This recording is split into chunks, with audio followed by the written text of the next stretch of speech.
Please, Rashomei, I am begging you, get that monstrosity out of my face. Rosemary sighed and took a bite of the piece of toast.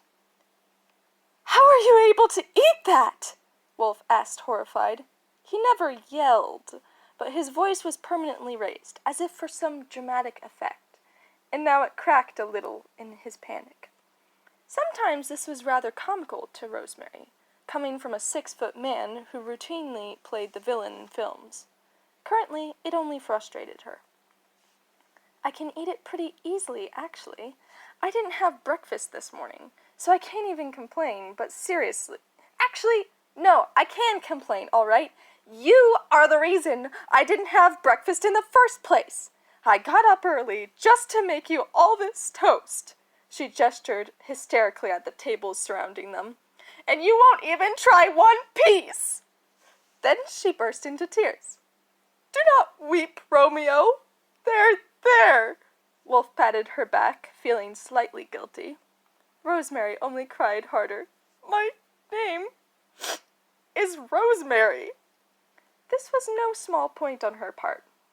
Wolf had consistently and almost intentionally gotten her name incorrect, perhaps in the belief that it was amusing or that a display of his stupidity would cheer her up.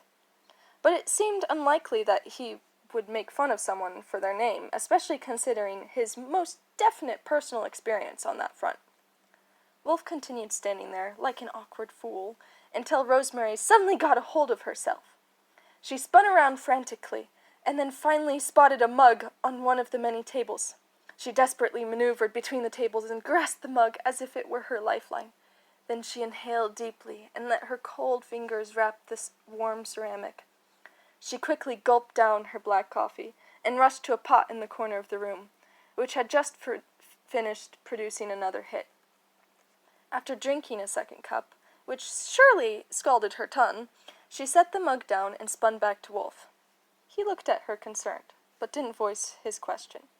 Yes, that was my 5th cup this morning, Rosemary answered, reading the thought from his face. But don't worry, she said, gripping the table behind her for support. I feel right as rain now. Yes. Indeed, I feel great. Fantastic, really.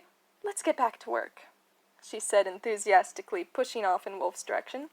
Perhaps you should take a break, Wolf suggested anxiously.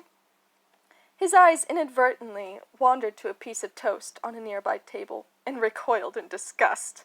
No. You can't get off the hook that easy, Sherlock.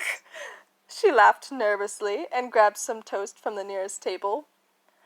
Wolf stumbled backwards as she advanced, and he accidentally knocked into a table behind him, sending both him and it onto the ground.